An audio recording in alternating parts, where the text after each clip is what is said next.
আসসালামু আলাইকুম। বিএনপির স্থায়ী কমিটির সদস্য ডক্টর আব্দুল মঈন খান বলেছেন যে ফেব্রুয়ারিতে ভোট দেওয়ার জন্য জনগণ তাকিয়ে আছে। মানে জনগণ আর কি খুবই উচ্ছ্বাসিত হয়ে আছে যে আমরা ফেব্রুয়ারিতে ভোট দেব। এটা ডক্টর আব্দুল মঈন খান বলেছেন। তবে এই স্বপ্ন থেকে আসলে বিএনপিকে আসলে বের হয়ে আসতে হবে। কেননা এনসিপির আহ্বায়ক নাহিদ ইসলাম বলেছেন ফেব্রুয়ারিতে নির্বাচন হওয়ার কোনো পরিবেশ তারা দেখতে পাচ্ছেন না। ফেব্রুয়ারিতে নির্বাচন হবে না। হবে না কেন? তারা বলতেছেন জুলাই সনদের আইনি ভিত্তি দিতে হবে, এর পদ্ধতিতে নির্বাচন দিতে হবে, বিচার করতে হবে, সংস্কার করতে হবে। হ্যাঁ, খুবই ভালো কথা। নির্বাচন ফেব্রুয়ারিতে হচ্ছে না, আর বিএনপি তো স্বপ্ন দেখতেছে যে ফেব্রুয়ারিতে নির্বাচন। মানুষ নাকি ভোট দেওয়ার জন্য কি সুন্দরভাবে তাকিয়ে আছে সরকারের দিকে। ভালো। তো যেখানে এখানে মূল একটা বিষয় আছে, ফেব্রুয়ারিতে নির্বাচন হওয়ার আমি কোনো সম্ভাবনা দেখতেছি না। এই যে নাহিদ ইসলাম এনসিপির আহ্বায়ক যে বললেন, আমি ওনার সঙ্গে একমত আছি। আপনারা জানেন জামাতের সেক্রেটারি জেনারেল অধ্যাপক মিয়া গোলাম পরোয়ার উনি স্পষ্ট বার্তায় বলেছেন যে পিআরে কিন্তু বিএনপি অনর, মানে বিএনপি পিআর মেনে নেবে না। তাহলে বিএনপি যদি অনর হয় জামাত অনর হবে না কেন? উনি বলেছেন জামাতও তাহলে অনর, পিআরে অনর, আমরাও পিআর ছাড়া নির্বাচনে যাব না। আর স্পষ্ট কিন্তু বার্তা এখানে যে জুলাই সনদের আইনি ভিত্তি এবং জুলাই সনদের ভিত্তিতে নির্বাচন না হলে বাংলাদেশ জামাত ইসলাম কিন্তু নির্বাচনে যাবে না। সুতরাং বিএনপিও কিন্তু এটা চায় না, এর পদ্ধতি চায় না। না তারা জুলাই সনদকে আইনি ভিত্তি দিতে চায়, তারা চায় পরবর্তী সংসদে, মানে তাদের যখন তারা ক্ষমতায় যাবে তাদের মন খুশি মতন করলে করবে, না করলে নাই। এটা কিন্তু বিএনপির দাবি, আমি যেটা বুঝেছি, আপনারা হয়তো বুঝেছেন। কিন্তু এভাবে তো আসলে ফেব্রুয়ারিতে নির্বাচন সম্ভব না। আপনি জামাত আর এনসিপি কে মাইনাস করে পাশ কাটিয়ে ফেব্রুয়ারিতে নির্বাচন করে নেবেন, ডক্টর ইউনূসকে দিয়ে সেজদা দিয়ে আপনি লন্ডনের সেজদা দিয়ে ফেব্রুয়ারিতে নির্বাচন দিবেন, এটা আসলে বাংলাদেশের প্রেক্ষাপটে এখন আর সম্ভব নয়।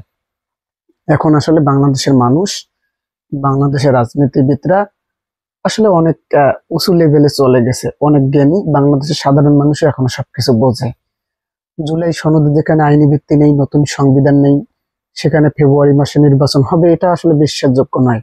যদি জামাত এবং এনসিপি, ইসলামী আন্দোলন বাংলাদেশ এরা যদি না চায়, তাহলে বাংলাদেশে নির্বাচন করার ক্ষমতা এই ডক্টর ইউনূসের নেই। বিএনপি আসলে পারবে না।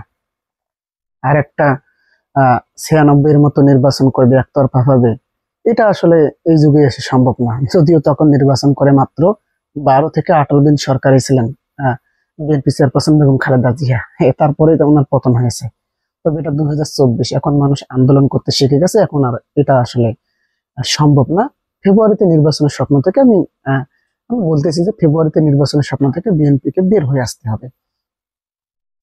প্রথম কারণ, পিআর পদ্ধতি ছাড়া যদি নির্বাচন হয়, জামাতের দাবি যে আরেকটা শেখ হাসিনা তৈরি হবে।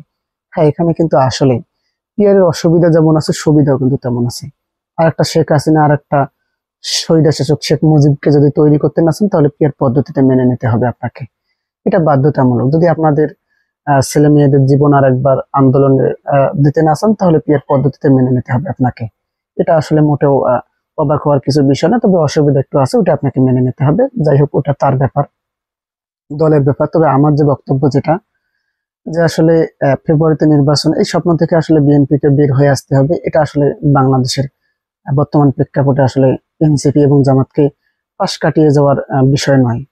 জামাতের স্পষ্ট বার্তা যে জুলাই সনদের আইনি ভিত্তি দিতে হবে এবং পিআর পদ্ধতিতে নির্বাচন দিতে হবে, এবং নতুন সংবিধানে করেন না কেন, এই জুলাই সনদের আইনি ভিত্তি দিয়ে তার ভিত্তিতে কিন্তু নির্বাচনটা দিতে হবে।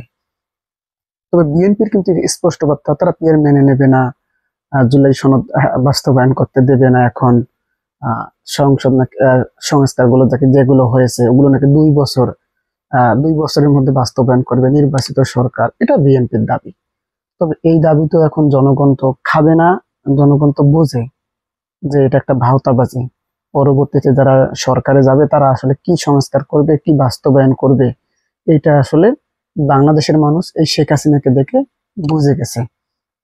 এজন্যই আমি যেটা বলেছি, যে মঈন খান যে বক্তব্যটা দিয়েছেন, যে জনগণ ভোট দেওয়ার জন্য একেবারে সেই রকম ভাবে আছে, ফেব্রুয়ারিতে নির্বাচন নির্বাচনে ভোট দেওয়ার জন্য, এটা আসলে মোটেও ঠিক না। এটা আসলে একটা স্বপ্ন, এই দুঃস্বপ্ন দেখার আসলে দরকার নেই। স্বপ্ন থেকে বিএনপিকে বের হয়ে আসতে হবে। এনসিপির করা বার্তা যে ফেব্রুয়ারিতে নির্বাচন হবে বলে মনে হয় না আমার, নাহিদ ইসলামের বার্তা। এবং বাংলাদেশ জামাত ইসলামীও পিয়ারে অনর। বিএনপি যদি পিয়ারে ছাড় দিতে রাজি নয়, যদি পিয়ারে অনর থাকে, মানে পিয়ার হতে দেবে না, এই বিষয়ে যদি বিএনপি অনর, তো বাংলাদেশ জামাত ইসলামী তো পিয়ারে অনর। এখন আসেন লাগেন, আহ, এভাবে যদি লাগালাগি চলতে থাকে তাহলে নির্বাচন ফেব্রুয়ারিতে হওয়ার কোনো সম্ভাবনা নেই। তবে যাই হোক, বাংলাদেশ জামাত ইসলামী স্পষ্ট করে যেটা বলেছে যে নির্বাচন আগে দেন, আরো ডিসেম্বরে দেন, পারলে ডিসেম্বরের আগে দেন, তবে পিআরএ দিতে হবে এবং জুলাই সনদের আইনি ভিত্তি দিতে হবে। কিন্তু এই বিষয়টা আসলে বিএনপি মানতেছে না, অথচ তারা অনেক আগে নির্বাচন চায়।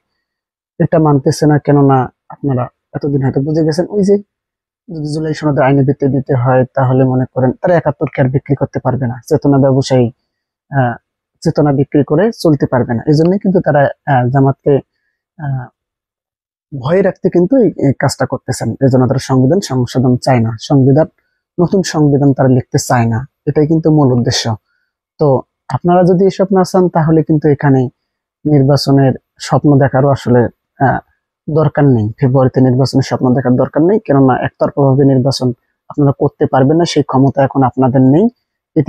ইতিমধ্যে কিন্তু আপনাদের ফজা পাগলা, ওনার কারণে কিন্তু বিএনপির অনেক বড় ক্ষতি হয়ে যাচ্ছে। যদি আজকে আপনারা সরকারে থাকতেন হয়তো আজকে আপনাদের পতন হইতো। এর আগে মিটফোর্ডে যে পাথর দিয়ে হত্যাকাণ্ডের ঘটনা, সেদিন যদি বিএনপি ক্ষমতায় থাকতো তখনও কিন্তু সেদিনই বিএনপির পতন হতো। তো আসলে এই স্বপ্ন থেকে বের হয়ে আসেন, ফেব্রুয়ারিতে নির্বাচনে কোনো আশা দেখছি না। তো দর্শক, আপনারা আসলে ফেব্রুয়ারি থেকে নির্বাচনের এমন কোনো আশা দেখছেন না? কি মনে হয় আপনাদের? অবশ্যই অবশ্যই আপনাদের মন্তব্যটি কমেন্ট করে জানাবেন। ধন্যবাদ। আসসালামু আলাইকুম।